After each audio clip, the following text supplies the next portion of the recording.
Make sure you have lots of popcorn on hand. We're here to talk movies. We got great guests, interesting conversations, sneak peeks at the latest films, and I gotta tell you, sometimes we don't agree on everything. We're here in Victorville, California, movie capital of the world. Quiet on set! We're about to roll! Drama, action, comedies. We're here in Victorville, California, home of the world-famous Victorville Film Archives and shooting location of Tim Heidecker's On Cinema at the Cinema.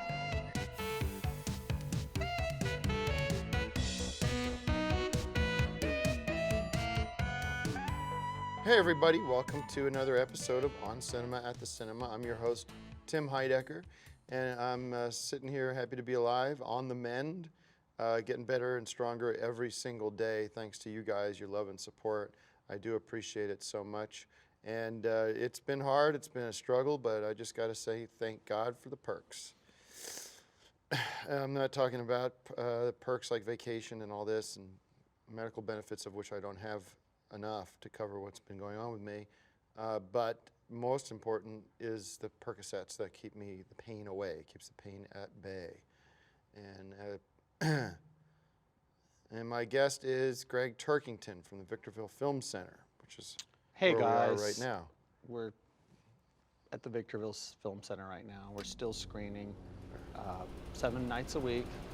7 p.m. We've got a full schedule of popcorn classics. You better Come hope, on down to Victorville. You better hope people show up, because I was taking a look at the receipts from the last couple of weeks and it's been not very impressive. Well, I haven't been able to promote it because I've been too busy dealing with the mess that you created when you burned down the entire Victorville Film Archive. I have to say And that I've is been not dealing- part of the agreement. The agreement was that we were going to hit certain agreement wasn't benchmarks. that you were going to get wasted on weirdo drugs and burn down the archive. The agreement was that we were going to review movies, run a world-class movie theater, and not waste all this time What I'm on trying to Dakar let you know, and drug addiction and all this other crap. I am a man of peace, and I am trying to let you know of one thing, that if you can hit the financial benchmarks that we set when I put you in charge as director and curator of the Victorville Film Center, I'm going to have to go out and find somebody else that can handle it. You could fill a football stadium with people and charge $5 a piece, and it wouldn't be enough to cover all the damage you did to the Victorville storage facility where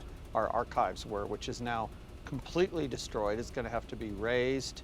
That's done. Do you know how many people lost their archives of things and their baby photos and mementos and all these other things? There was a guy who had a '63 Stingray, which is quite an expensive car, that was stored at that storage facility. That car is gone. Well, That's accidents just a happen. pile of dust. Accidents yeah, happen. well, that's but a $90,000 car that someone's going to have to pay for. So don't tell me that because I did a screening. You of did a screening. movie Let me give you an and- example. You did a screening of Summer School starring Mark Harmon on VHS that barely reached the screen. The projection quality was so low. On a Friday night at 7 o'clock, who You in their weren't right there. mind was going to You go out weren't and see? there. You had 4 people here that night.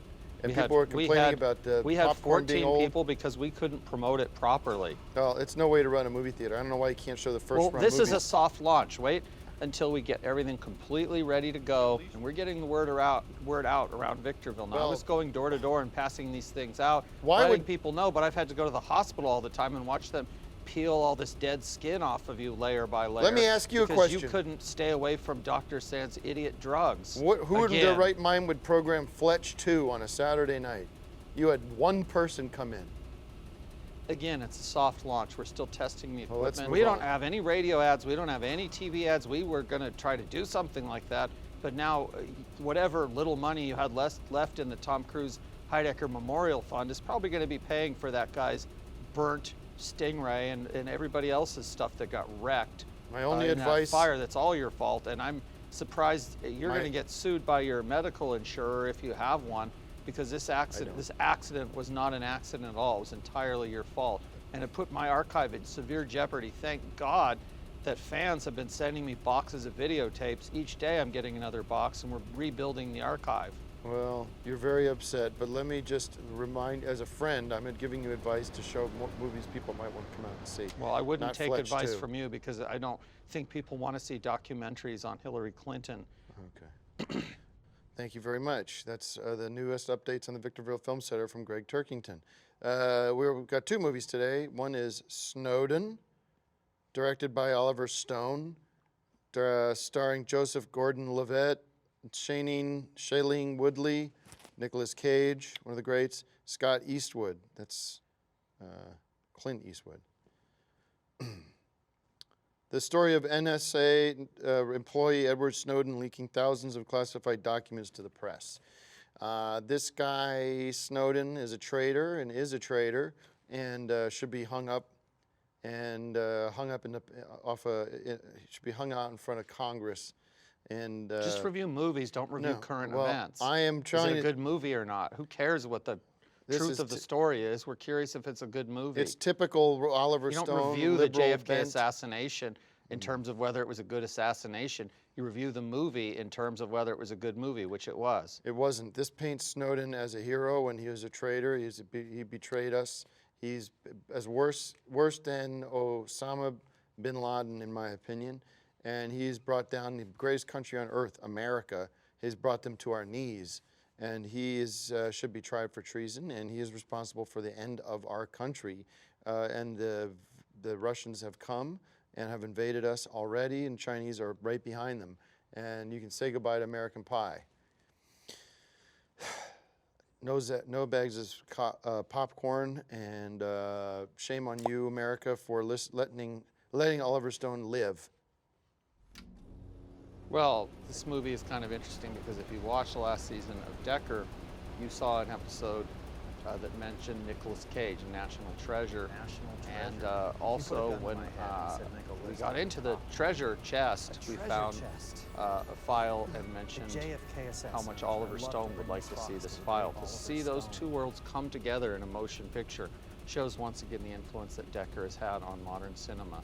And for that, I tip my hat and award it 5 bags of popcorn. And I'm going to throw in a little toy door because Oliver Stone also directed The Doors. Next up is one of my favorite movies of the year, Bridget Jones' Baby. Directed by Sharon Maguire, starring Renee Zellweger, Emma Thompson, Patrick Dempsey, and Colin Firth. The continuing adventures of British publishing executive Bridget Jones as she enters her 40s. This is a chick flick, there's no question about it. It's for the ladies.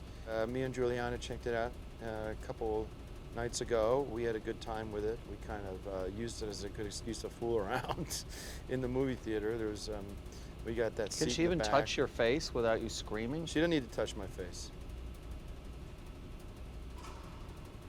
Let's leave it at that.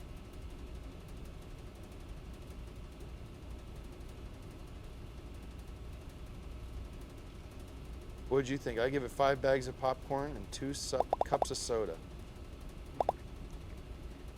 I think that the Bridget Jones movies are fantastic. I don't see them as just for women. I personally love those movies, and when I go see them, there's always plenty of men there who also enjoy those movies. I think Bridget Jones could be sort of a James Bond for women in that this is a franchise that could go for many, many years. And when Renee Zellweger can't do it anymore, there'll be another actress to step into her shoes and continue the wondrous adventures of Bridget Jones. And so I give it 5 bags of popcorn and a little baby rattle. Oh, I want to read this. This is neat. I got a note from Kenny Chesney, music artist Kenny Chesney. And he just wrote this to me. He said, Dear Tim, I understand you're in a terrible accident, and we just want to let you know that we're thinking of you, and we're able to hear your first track from Empty Bottle, and we are loving it and would love to cover it sometime. And he goes on and on, but says he hopes we feel better, and that's pretty cool from Kenny Chesney. And how would he have heard of you? That's how do you hear about anybody? And there's also a note here from the guys in Rascal Flatts. I guess they're on tour together. So the Rascal Flatts guys say, really love Trigger everything and love Dakar, and can't wait to see what you guys do up in the future. And you're welcome to play with us anytime, and hope you get better real quick. We need you out there in the music community. That's all I need to hear. That gets me back on my feet. That's from Kenny Chesney and Rascal Flatts. So those guys, anytime they want to come to Victorville, they get free popcorn on the house. Not if I'm working. See you next time. So I'm telling you, if you don't bring those ticket sales up significantly, I'm making major changes. I'm going to rip all these seats out and we're going to turn this into a dance club. You're in danger of being sued for probably $1 million over damage to that storage unit. I don't think you should be worried about $5 movie tickets. You should just let me run this place the way I've been running it. You're running it into the ground. Is the place you're running it. Whatever. I got to take some meds. Oh.